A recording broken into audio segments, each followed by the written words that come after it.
It's the one thing that we all have, the mind, right? But it's the one thing that we don't have a manual for. We buy a blender, we get a manual. Our iPhone comes with a manual.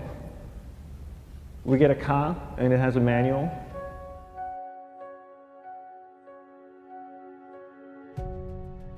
Nobody teaches you how to use the mind. There's no manual for the mind. So this, I think, is one of the most essential things in making progress in our life, is really understanding how our mind works. It's the one thing that we have to live with 24 hours a day, 7 days a week. We have no choice. Imagine if most of you slept 8 hours a day, which most of you don't.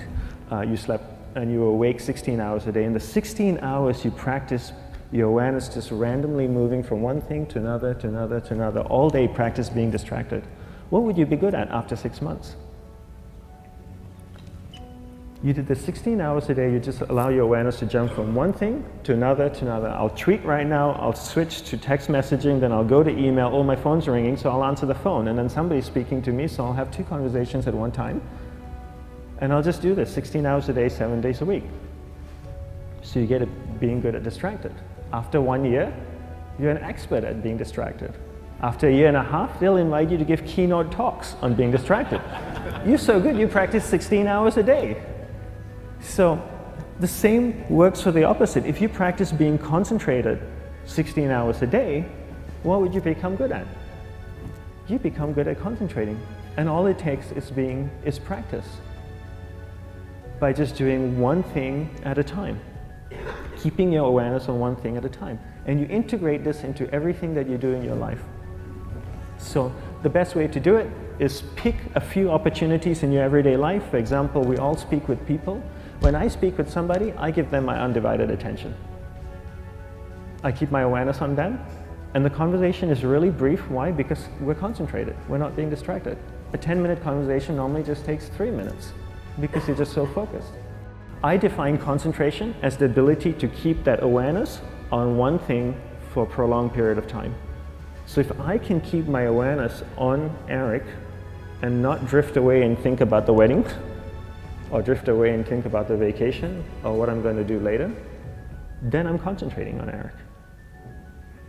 Every time it drifts away, I bring it back.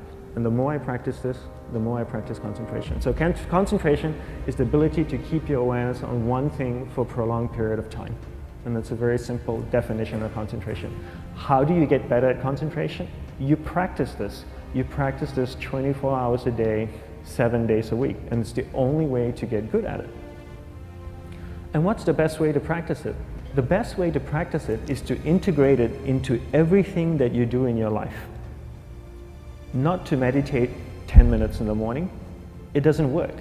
You really need to look at your life the same way a sprinter in the Olympics looks at his life.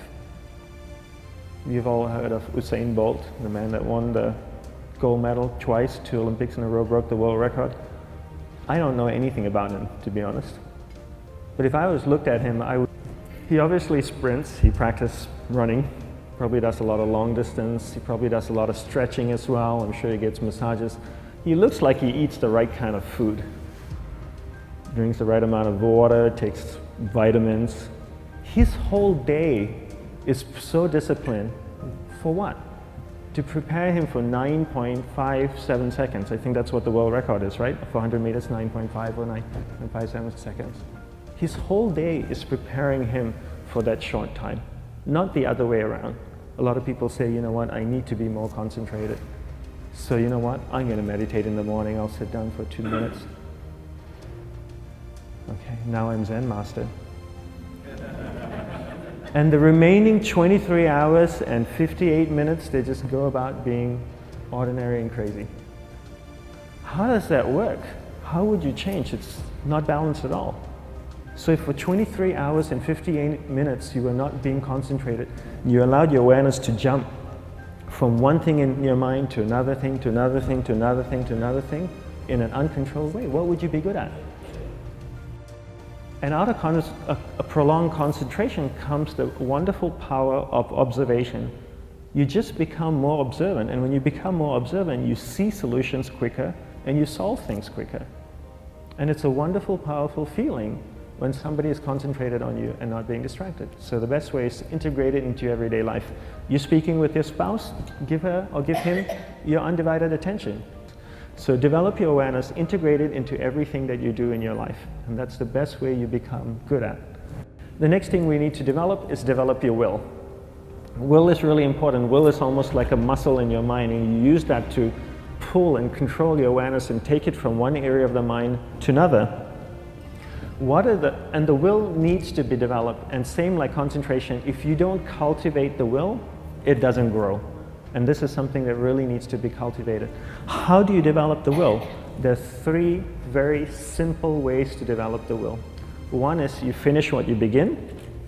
2 is you finish it well beyond your expectation, no matter how long it takes. 3 is you do a little bit more than you think you can do. All of those things require effort, and effort is will. It's so much easier to start a project than to finish a project, right? When you start a project, you're feeling creative, you're feeling inspired, you're full of energy. At the end of the project, you go, whose idea was this? So it requires tremendous amount of will to finish, and every time you complete something, you develop a little bit more will, and you have that muscle. And will is an amazing thing to develop, because once you develop will, that same will you can use in every aspect of your life to keep your awareness on one thing at a time, to finish projects, to see things through to the end, anything you want. The best way to develop will, bring it into your everyday life, into everything that you do. Give you an example, the way I integrate it into my everyday life, I try and finish what I begin. So for example, going to sleep. I sleep every night, so I put on my pajamas, I floss, I brush my teeth, I go to bed, I sleep, I wake up in the morning, I make the bed. Why? Because I'm finishing what I start.